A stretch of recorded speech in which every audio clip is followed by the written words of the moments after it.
Bonjour, j'ai écrit et publié un ouvrage qui s'appelle Le Stratagème. Le voici. Il porte sur notre héroïne nationale, dite Jeanne d'Arc. Alors, le nom stratagème peut paraître étrange, mais il est emprunté aux mémoires du pape de l'époque, Pie II, qui par définition est un homme bien informé et qui pense lui-même que l'histoire de la Vierge envoyée par le ciel ressemble plus à une ruse militaire qu'à une réalité. Je vous le cite. « Fût-ce œuvre divine ou humaine, j'aurais peine à le dire. Il en est qui pensent que les grands du royaume s'étant divisés en présence du succès des Anglais, l'un d'eux aurait imaginé ce stratagème. Nul homme n'oserait se refuser à l'ordre de Dieu, pape Pie II. » C'est donc écrit et dit. Alors, dans la mesure où il s'agirait d'une ruse militaire, il a bien fallu l'habiller d'une certaine réalité. La première réalité que nous rencontrons dans les livres d'histoire et qu'on nous apprend dès qu'on est tout petit garçon ou petite fille à l'école, c'est le siège d'Orléans. Or, ce siège n'a jamais eu lieu. Voici les faits. Fin octobre 1428, la date est très importante.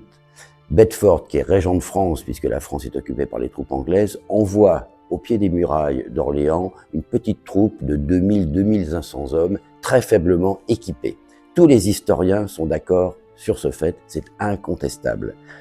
Orléans, à cette époque, est une ville très puissante, entourée de fortifications imposantes, construites sur d'anciennes murailles romaines, habitée par 20 000 personnes, dont 5 000 guerriers, plus des canons, plus la Loire qui protège. Donc Orléans n'a rien à craindre de ce petite troupe qui vient au pied de ces murailles.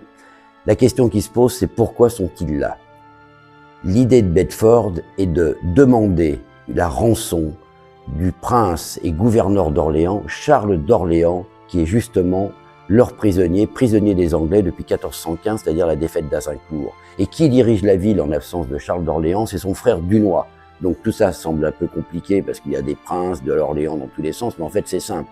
Bedford, roi de France, vient taxer Dunois, qui est le frère de Charles d'Orléans. Comme les discussions traînent en longueur, tout se termine le 8 mai par une sortie des gens d'Orléans et donc il ne s'est rien passé. Conclusion, cette histoire n'a jamais existé. Je dois ajouter qu'un siège, c'est pour ça que j'avais précisé sur cette date, ne commence jamais en octobre pour une raison idiote, c'est que la pluie détériore l'arme principale qui est l'arc et les chevaux ne peuvent pas courir sur du sol humide, mouillé, boueux, il n'y a pas d'herbe pour les nourrir et en raison du froid, il faut construire des baraquements pour protéger les hommes. Donc rien n'est plausible dans cette histoire du siège d'Orléans. Dans un épisode suivant, je vous raconterai qui a écrit la véritable histoire du siège d'Orléans, organisée par une vierge naturellement, envoyée par Dieu. Merci de m'avoir écouté, à très vite.